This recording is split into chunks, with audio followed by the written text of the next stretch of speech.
पुण्यातील वाढती वाहतूक आणि ट्रॅफिक जॅम ही समस्या दिवसेंदिवस गंभीर होत चालली आहे आणि यावर कायमस्वरूपी उपाय म्हणून सध्या सर्वाधिक चर्चेत असलेला प्रकल्प म्हणजे पुणे रिंग रोड.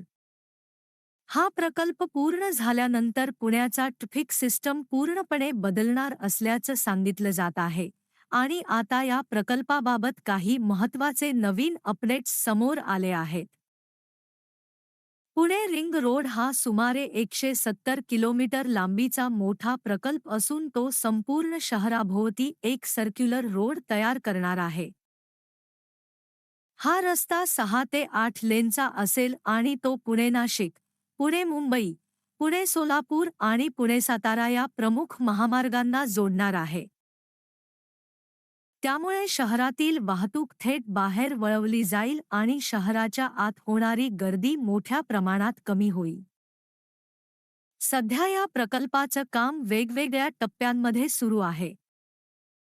सरकारने दिलेल्या नवीन माहितीनुसार पुणे रिंग रोड 2 मुख्य भागांमध्ये विभागला गेला आहे, वेस्टर्न कॉरिडॉर आणि ईस्टर्न कॉरिडॉर.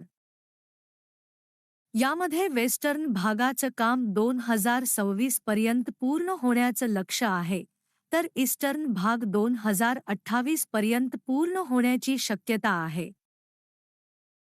प्रकल्पासाठी जमीन अधिग्रहण हा सर्वात मोठा मुद्दा ठरत आहे. अनेक भागांमध्ये जमीन अधिग्रहणाची प्रक्रिया अजून पूर्ण झालेली नाही, त्यामुळे काही ठिकाणी कामाची गती कमी झाली आहे. मात्र सरकारकडून आता यासाठी प्राधान्याने निधी दिला जात असून लवकरात लवकर ही प्रक्रिया पूर्ण करण्याचा प्रयत्न सुरू आहे.